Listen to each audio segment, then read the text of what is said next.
Hello, I'm Winfield Trevette, one of the English professors at Avant Healthcare Professionals. I'm so excited today to present 4 of my best tips for a high IELTS score.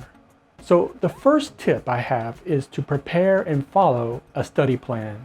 Now, Ben Franklin once said, if you fail to prepare, you are preparing to fail. So you don't want to do that for the test. And every good endeavor starts with a good plan. So make sure you have a strong plan to study for IELTS success. Number 2, as you know, the IELTS test is time sensitive. And so it's best that when you are preparing for the IELTS test that you always simulate the test condition. For example, the speaking part. Speaking part is one of those sections where most people have a challenge.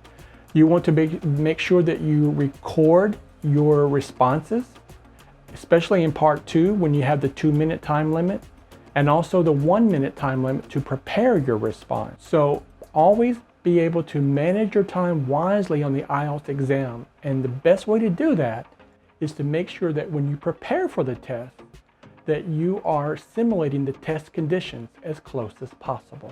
Number 3, vocabulary. It is so important to improve your vocabulary for the exam. Anytime you know you're going to take an exam like the IELTS or TOEFL test, you need to improve your word power and to expand your word power as much as possible, especially during your IELTS preparation. There's a quote by David Crystal who said, vocabulary is a matter of word building as well as word using. And this is very important to not only be able to learn the word, but be able to use the word, especially in the sentences when you are writing the IELTS essay or in your responses in the IELTS speaking exam. And another point to that is that there are 3 types of vocabularies that you need to be aware of for success on the IELTS exam. The first one is what I call regular vocabulary, like the word adept, which means skillful. A second type of vocabulary is what I call CIP, that's collocations, idioms, and phrasal verbs. And the third final type of vocabulary that you need to be aware of is what I call the topical vocabulary.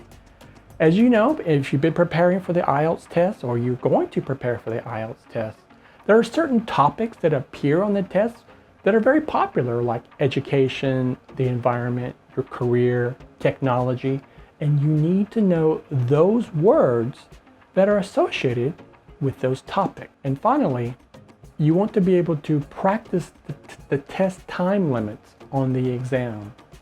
And that is when you're doing your preparation, that you're able to respect those time limits, and that it's going to save you time on the test. Specifically for example, on the writing test, you know that you have 60 minutes total, but you have 2 exercises, writing task 1 and writing task 2. And in that case, we usually suggest you have 40 minutes for writing task 2 and only 20 minutes for writing task 1. These are the type of things that you need to know about when you're preparing for the exam, that you're able to respect the time limits of each of these sections on the test. And now you have 4 tips to help you get a high IELTS score. Thank you very much and good luck on the test.